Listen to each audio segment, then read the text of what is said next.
तो good morning बच्चों। फिर मैं आज आप लोगों को स्टार्ट करने जा रही हूँ unit first inorganic pharmaceutical chemistry B pharma first year first semester का है। तो इनऑर्गेनिक फार्मास्यूटिकल केमिस्ट्री का यूनिट फर्स्ट जो है बेटा, उसमें कुछ टॉपिक्स हैं। Impurity in pharmaceutical substance, history of pharmacopoeia, source and types of impurity, principle और इन्वॉल्व होता है जो लिमिट टेस्ट में क्लोराइड के, सल्फेट में आयरन के, आर्सेनिक, हैवी मेटल, लेड के, उसके बारे में पढ़ेंगे। सबसे पहले पढ़ेंगे फार्माकोपिया क्या होता है। देखो, फार्माकोपिया जो होता है वो दो वर्ड से बना है, फार्माकॉन प्लस पिया।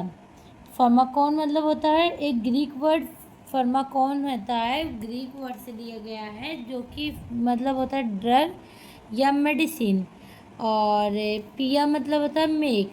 जिस बुक को पढ़ के हम दवा को बनाते हैं, वी मेक ड्रग और मेडिसिन, उसे बोलते हैं फार्माकोपिया। फार्माकोपिया एक लीगल बुक है। लीगल क्या है कि इंडियन गवर्नमेंट इसको देता है, हर कंट्री का अपना एक बुक होता है फार्माकोपिया, जिसको देखकर हम किसी भी ड्रग को बना सकते हैं, मेक कर सकते हैं। और ये ड्रग का स्टैंडर्ड फॉर्म होता है कि यही फॉर्मेट को फॉर्म करके हम लोग दवा को बनाते हैं। तो ये लीगल, ऑफिशियल या बोल दे कि स्टैंडर्ड बुक है, ठीक है। बुक है जिसका हर कंट्री का अपना अपना एक होता है, जिसका हर कंट्री का गवर्नमेंट देता है, ठीक।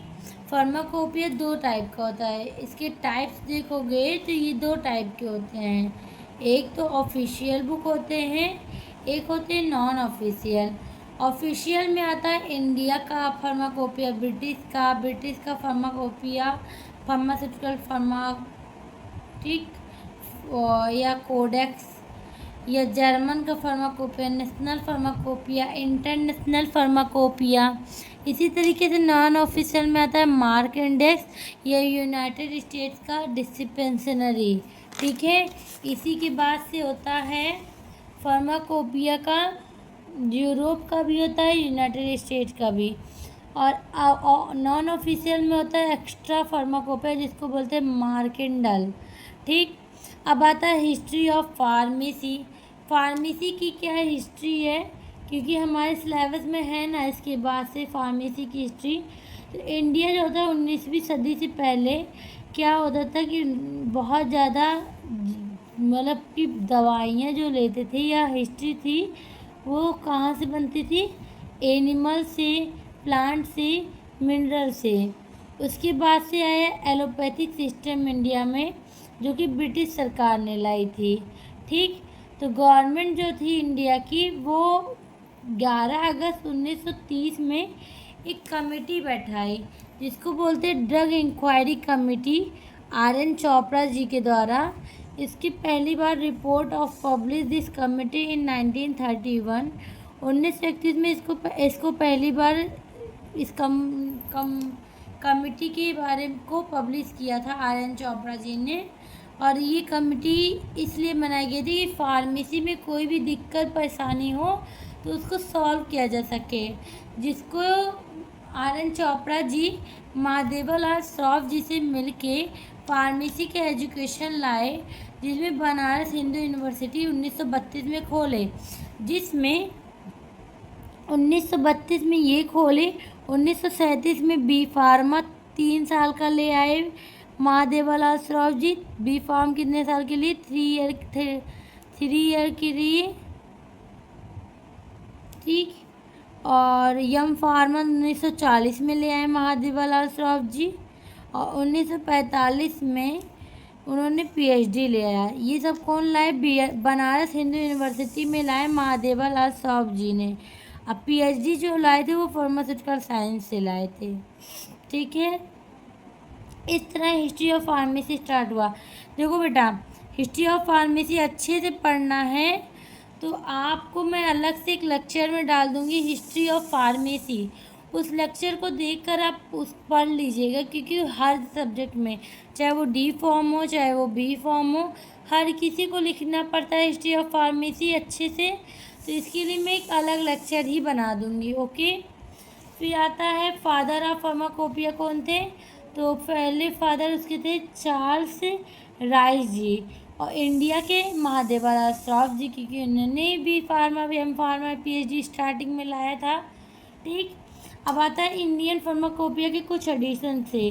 1955 में पहला एडिशन आया, फिर 66 में, फिर 85 पे, 96 में, 2007 में, 10 में, 14 में, 18 में, 22 में। जिसके चेयरमैन कौन थे ये भी देख लीजिए, कितने कितने वॉल्यूम आए थे ये भी देख लीजिए। BN घोष जी पहले के थे, फिर B मुखर्जी जी थे, फिर डॉक्टर नित्यानंद 3 बार 3 एडिशन लाए, 1985, 96, 2007 का। फिर चंद्रौली जी लाए, फिर गुलाम नबी आज़ाद जी लाए, CK मिश्रा जी लाए, फिर डॉक्टर मनसुख मंदाविया जी 2022 1 जुलाई को लाए। इसके बाद से अभी तक नहीं आया है। तो 9 एडिशन फार्माकोपिया की आ चुके हैं। अब आता है इम्प्योरिटी। इम्प्योरिटी क्या होता है बेटा? गंदगी। कोई भी चीज़ में जो प्योरिटी को भंग करे उसे बोलते हैं इम्प्योरिटी।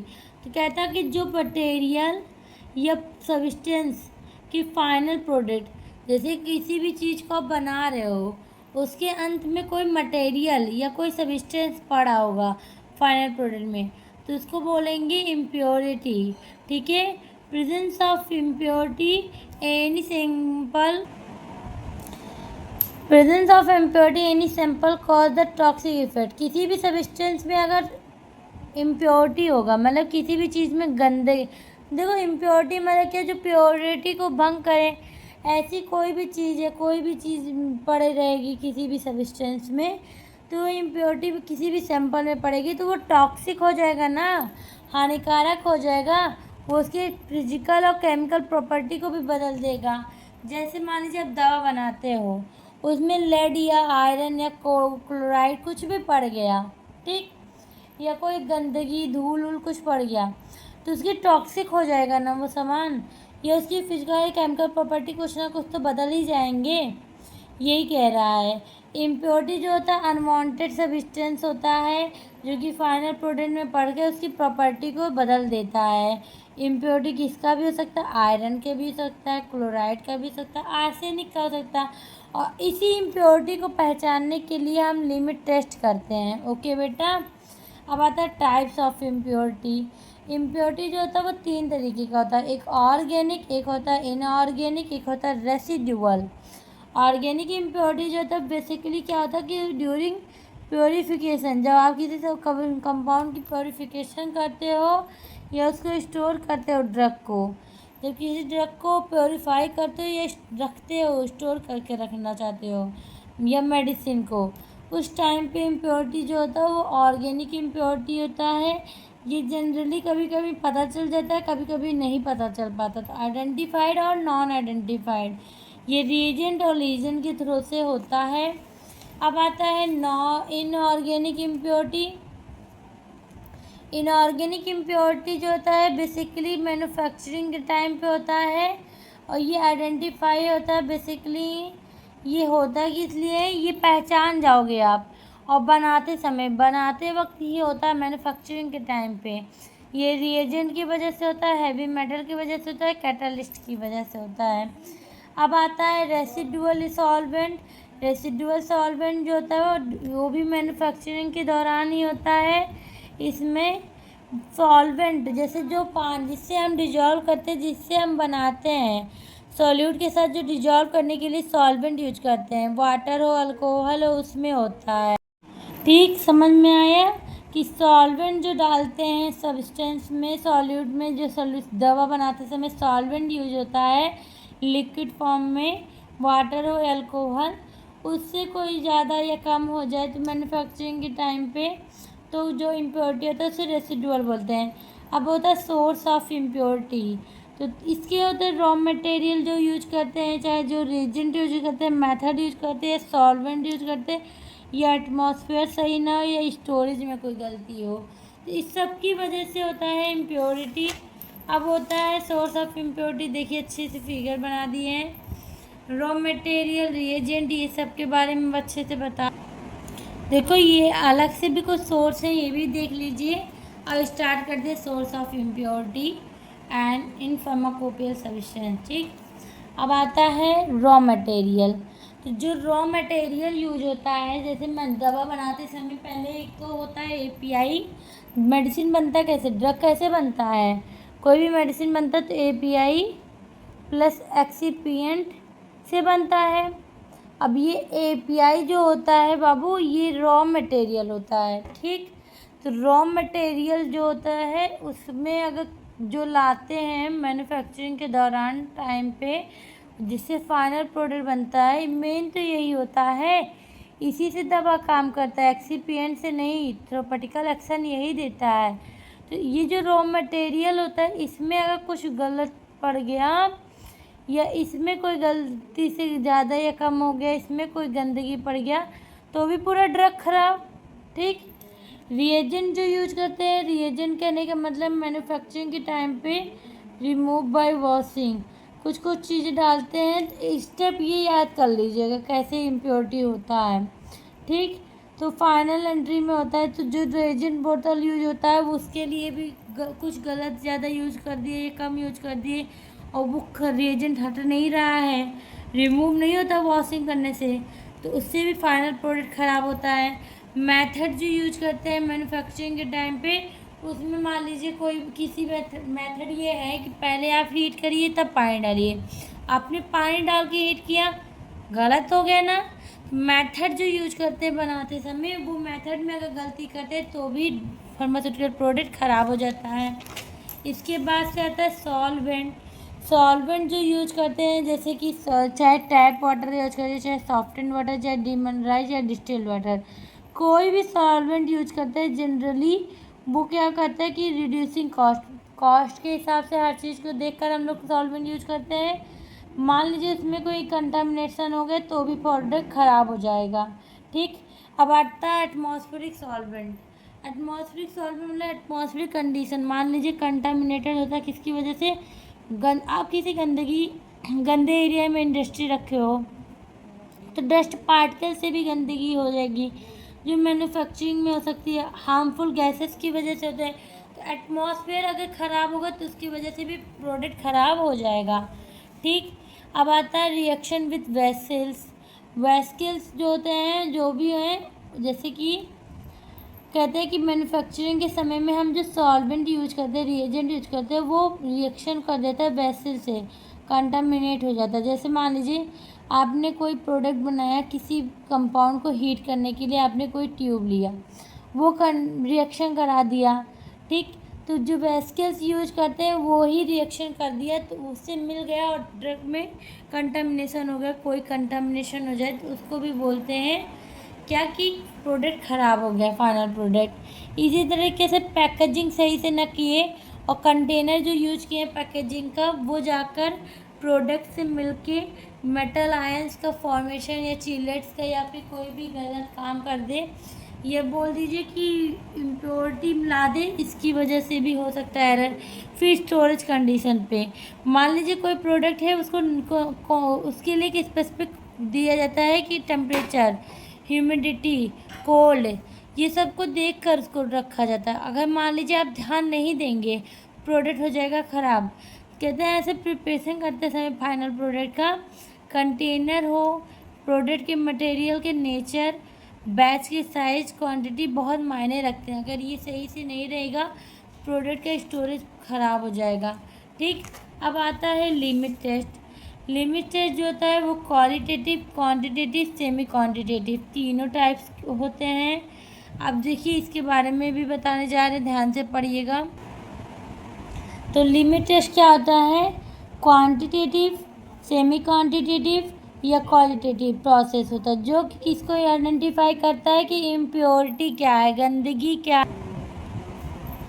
यह आइडेंटिफाई किसको करता है, इम्प्योरिटी को। मैंने कहा ना कि मान लीजिए इम्प्योरिटी क्या होता है, किसी भी सब्सटेंस की प्योरिटी को भंग करता है। जैसे मान लीजिए लेड पड़ गया, आयरन पड़ गया या हैवी मेटल, किसी की वजह से क्या होता है कि प्रोडक्ट ख़राब हो जाता है। तो इसको आइडेंटिफाई करने के लिए, पहचानने के लिए हम लोग लिमिट टेस्ट करते हैं। लिमिट टेस्ट से पता चल जाता है कि क्लोराइड पड़ा है, कि आयरन पड़ा है, कि लेड पड़ा है, कि हैवी मेटल। ठीक है, तो इम्प्योरिटी को पहचानने के लिए क्या करते हैं, लिमिट टेस्ट को। लिमिट टेस्ट एक क्वांटिटेटिव सेमी क्वांटिटेटिव होता है, जिसमें डिटरमाइन करते हैं कि कितना अमाउंट होता है किसी सब्सटेंस का जो सैंपल में पड़ गया है, जिसकी वजह से इसका स्टैंडर्ड का सॉल्यूशन ख़राब होता है। फिर हम इसको कंपेयर करते हैं, स्टैंडर्ड सॉल्यूशन को टेस्ट सॉल्यूशन से कंपेयर करके पहचानते हैं। हमें लिमिट टेस्ट की क्यों ज़रूरत पड़ी, तो हम कहते हैं कि लिमिट टेस्ट की ज़रूरत इसलिए पड़ी क्योंकि क्वालिटी को कंट्रोल करने के लिए, बिकॉज कोई भी चीज़ को आइडेंटिफाई करने के लिए कितना अमाउंट इम्प्योरिटी है, इसको पहचानने के लिए, और प्रोडक्ट कितना हार्म है कितना सेफ़ है, इसको जानने के लिए हम लोग लिमिट टेस्ट करते हैं। अब आता है chloride limit test, sulphate, iron, arsenic, lead and heavy metal, इतने टाइप के लिमिट टेस्ट होते हैं। लिमिट टेस्ट ऑफ क्लोराइड पढ़ेंगे। अब प्रिंसिपल देखो, प्रिंसिपल लिखा गलती से बेटा, किसी और ने लिखा था, लेकिन प्रिंसिपल होगा। ये ऐसा है कि लिमिट टेस्ट ऑफ क्लोराइड जो होता है वो उसमें यही जो रिएक्शन है इसी को इंग्लिश में लिखा गया है कि क्लोराइड का रिएक्शन कराएंगे AgNO3 से और AgCl निकलेगा, सिल्वर क्लोराइड, जो बताएगा कि मान लीजिए कोई सैंपल दे देते हैं, मान लीजिए हमको नहीं पता है, अब उस सैंपल में हम AgNO3 डालें, अगर सैंपल से यहाँ पर AgCl बनता है तो इसका मतलब क्लोराइड था, और नहीं बनता है तो जो भी रहेगा वो चीज़ बनेगा। इसी तरीके से हम लोग देखते हैं जो भी सैंपल रहता है इससे पता चल जाता है। तो क्लोराइड मान लीजिए है, AgNO3 देंगे तो AgCl बनेगा ही बनेगा। तो ये जो प्रेसिपिटेट बनेगा ये वाइट कलर का बन गया। तो मान लीजिए क्लोराइड की लिमिट इम्प्योरिटी थे, तो यही कहता है कि रिएक्शन कराएंगे क्लोराइड का सिल्वर नाइट्रेट से, तो नाइट्रिक एसिड जो होगा वो प्रेजेंट, उसके प्रेजेंस में एक टर्बिडिटी फॉर्म करेगा नीचे सिल्वर क्लोराइड का, उसी को बोलते हैं लिमिट टेस्ट ऑफ क्लोराइड है। लिमिट मतलब कि क्लोराइड है, ठीक। प्रिंसिपल इसका ये हो गया। नाइट्रिक एसिड क्यों डालते, क्यों नहीं और कुछ डाल रहे हैं यहाँ पर DNCNO3 क्यों डाल रहे हैं, तो इसका रीज़न ये है कि नाइट्रिक एसिड एक एसिडिक मीडियम में है और इसकी वजह से प्रेसिपिटेट बन रहा है। ग्लासवेयर कौन कौन से यूज करते हैं, कौन कौन से केमिकल, ये तो आप करते समय ही समझ जाओगे। बाकी आता है प्रोसीजर। आप पहले 2 टेस्ट ट्यूब ले लेंगे, 2 लिमिट टेस्ट के लिए ले लेंगे, ठीक है। अब दोनों लेने के बाद दोनों, ठीक, इसके बाद से 2 जब ले लिया आपने नसर सिलेंडर, तो दोनों नसर सिलेंडर में आप क्या डालते हैं, सब्सटेंस, ठीक, सैंपल डालते हैं। मान लीजिए एक में आपने टेस्ट सैंपल डाला, एक में आपने स्टैंडर्ड NaCl का सैंपल डाला, ठीक। देख लो कितना डालना है। फिर 10 ml HNO3 दोनों में डाल दिए। फिर इसके बाद 50 ml वाटर, फिर एक ml नाइट्रिक एसिड टर्बिडिटी देखेंगे, जिसमें मान लीजिए अगर क्लोराइड का रहेगा, जैसे स्टैंडर्ड का टर्बिडिटी बना सेम उसी तरह कुछ मैच में रहेगा, तो आप जान जाएंगे सैंपल पास है। और अगर क्लोराइड नहीं रहेगा तो उस तरह टर्बिडिटी बनेगा ही नहीं। तो इसका रिजल्ट कहता है कि अगर टेस्ट सोल्यूशन लेस टर्बिडिटी हो स्टैंडर्ड से, ठीक, कम टर्बिडिटी होगा क्लोराइड का टेस्ट सैंपल, तो पास है लिमिट टेस्ट। और अगर ज़्यादा टर्बिडिटी होता है तो फेल है। इसका मतलब समझते हैं कि लिमिट टेस्ट में अगर टर्बिडिटी ज़्यादा हो तो वो सैंपल में क्लोराइड आयन पड़ा है, ठीक, इम्प्योरिटी है, टेस्ट फेल है। अगर टर्बिडिटी कम है तो टेस्ट पास है। अब देख लीजिए इसी तरह नसर सिलेंडर में करके देख लीजिए, एग्जाम्पल फिगर बना दीजिएगा। फिर आता है limit test of sulphate. Limit test of sulphate में भी सेम इसी तरह सल्फेट का रिएक्शन कराएंगे बेरियम क्लोराइड से।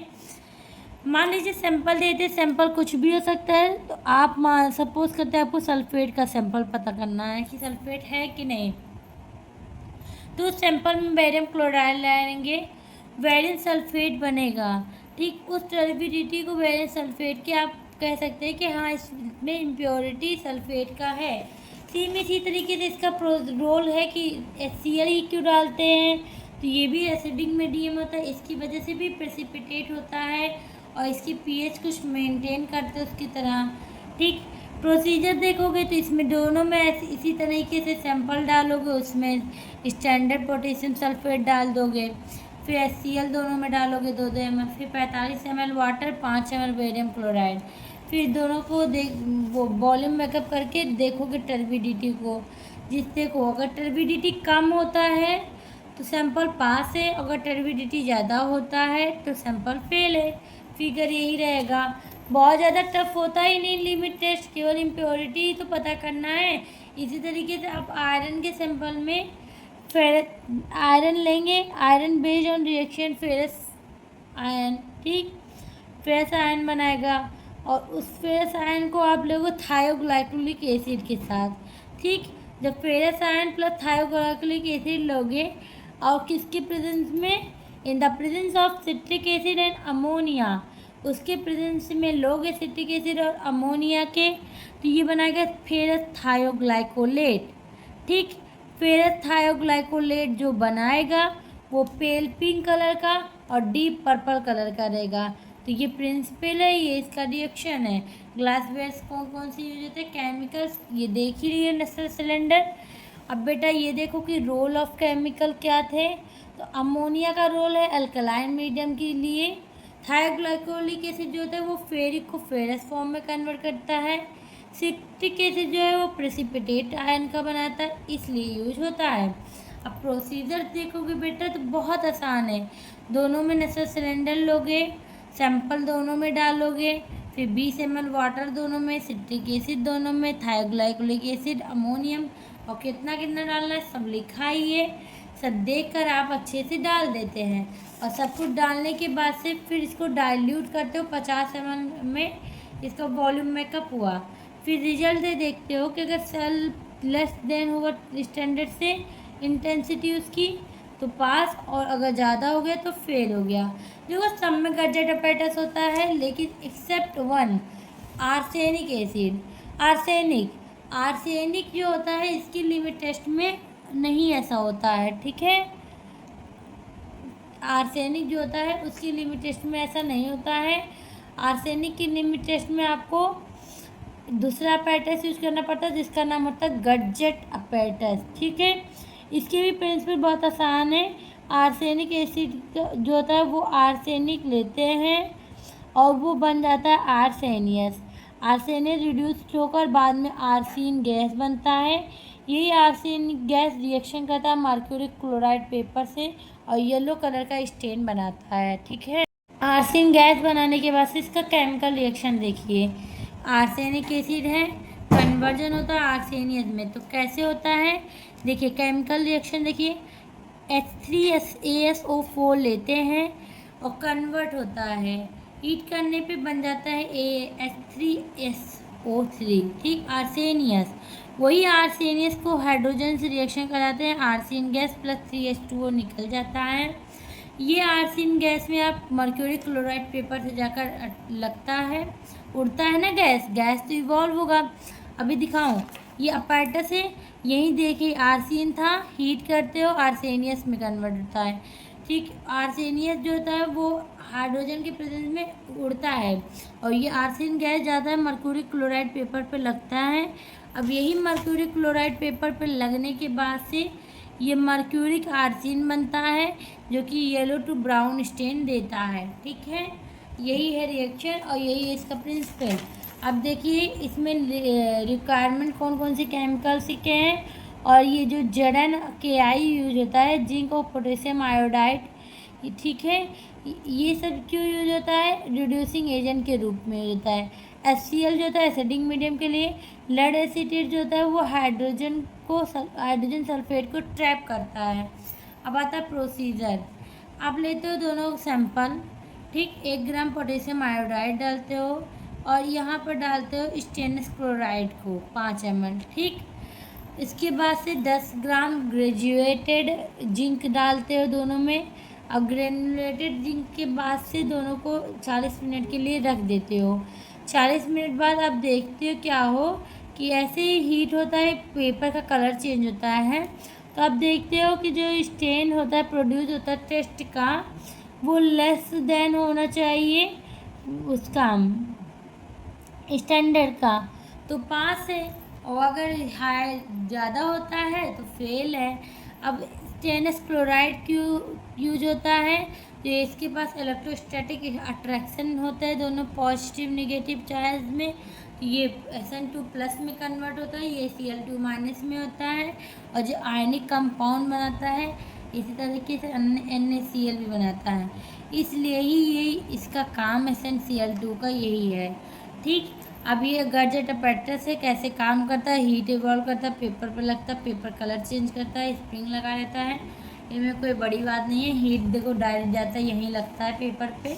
ये बहुत हाई, बहुत ज़्यादा ही इजी था। बस ये था, अपैरेटस अलग थे गैजेट अपैरेटस। और एक इम्पॉर्टेंट क्वेश्चन था आर्सेनिक एसिड, ये आता भी आर्सेनियस आता है भी आर्सेनिक वाला, तो देख लीजिएगा। Limit test of heavy metal, इसमें भी आप नसर सिलेंडर यूज करते हो। इसके बाद से 2 मॉडिफाइड लिमिट टेस्ट होते हैं, जिसके बारे में मैं अभी आपको दिखा दूंगी। ज़्यादा बताने की ज़रूरत नहीं है, उसमें कुछ मॉडिफिकेशन किया गया है जिसको आप देख लीजिएगा। अब आता है हैवी मेटल के ये, तो इसमें मेटल को हाइड्रोजन सल्फाइड से करते हैं मेटल सल्फाइड बन जाए। तो जो सैंपल होगा, अगर हाइड्रोजन सल्फाइड की रिएक्शन करते मेटल सल्फाइड बनता है, तो क्या आता है कि हैवी मेटल का इसमें वो इम्प्योरिटी रहता है। ठीक, यही इंग्लिश में लिखा है। कहते हैं कि इसमें हम इंटेंसिटी को मापते हैं और देखते हैं किसकी इंटेंसिटी कम है ज़्यादा है, उसी हिसाब से बताते हैं। और इसमें लेड जो होता है उसका लेड का अमाउंट 20 से ppm होता है। ठीक है, और इससे ज़्यादा आप नहीं हो सकता है। अब आता है प्रोसीजर। प्रोसीजर कहता है कि आप इसी तरीके से सैंपल दोनों में लेते हैं, एक में स्टैंडर्ड सैंपल, एक में जो सैंपल हम लोग देंगे पहचानने के लिए। फिर 25 ml या 50 वाटर डालते हो। वाटर डालने के बाद से 50 ml के नसर सिलेंडर में 25 ml वाटर पड़ गया। फिर pH को एडजस्ट करते हो एसिटिक एसिड से अमोनिया डालकर। फिर 45 ml वाटर का वॉल्यूम मेकअप करते हो। फिर 10 ml जो होता है हाइड्रोजन सल्फाइड डालते हो, और वॉल्यूम मेकअप पूरा हो जाता है। पूरा कर टोटल मिलाकर वॉल्यूम अप टू हो जाता है 50 ml में। ठीक, ऐसा क्या करते हो, ऐसा डालते हो हाइड्रोजन सल्फाइड का सोल्यूशन बनाकर 10 ml का। फिर उसमें 5 ml डालते हो, फिर 50 ml का वॉल्यूम मेकअप होता है। फिर देखते हो आप कि जो ब्राउन कलर होता है टेस्ट सोल्यूशन का, वो ज़्यादा ब्राउन कम होता है स्टैंडर्ड सोल्यूशन से कि ज़्यादा। अगर कम है तो पास है, और ज़्यादा ब्राउन डिश होता है तो फेल है। समझे, ये बहुत ज़्यादा टफ नहीं थे। अब आपको मॉडिफाइड लिमिट टेस्ट को दिखाना है, वो देख लीजिए। तो ये मॉडिफाइड लिमिट टेस्ट है क्लोराइड का। इसका एम, रिक्वायरमेंट, प्रिंसिपल देख लीजिए। लिखने के लिए बहुत अच्छा है, पेपर में आएगा तो लिख लीजिएगा देखकर इसमें से। यहाँ इसका प्रोसीजर ऑब्जर्वेशन है। इसी तरीके से मॉडिफाइड लिमिट टेस्ट सल्फेट का भी दिया गया है पूरा। ठीक है बेटा, अभी आप लोगों को यहाँ से होता है आपका यूनिट फर्स्ट ख़त्म। मैं कहूँगी अगर कोई भी दिक्कत होता है तो आप एनी टाइम मैसेज कर सकते हैं, कमेंट कर सकते हैं। और अगर आपको मेरे यूनिट्स, मेरे नोट्स समझ में आते हैं, please like, subscribe and share. और आगे के वीडियोस पाने के लिए भी आपको कमेंट्स करना पड़ेगा। कोई नए नोट्स चाहिए फार्मेसी से, मेडिकल से या डी फॉर्म से, तो भी आप मैसेज कर सकते हैं। और बहुत मेहनत लगता है बेटा, इसलिए प्लीज़ लाइक सब्सक्राइब भी करो, शेयर भी करो। ज़्यादा से ज़्यादा सब्सक्राइब होंगे, ज़्यादा से ज़्यादा मैं वीडियो बनाऊँगी। ओके।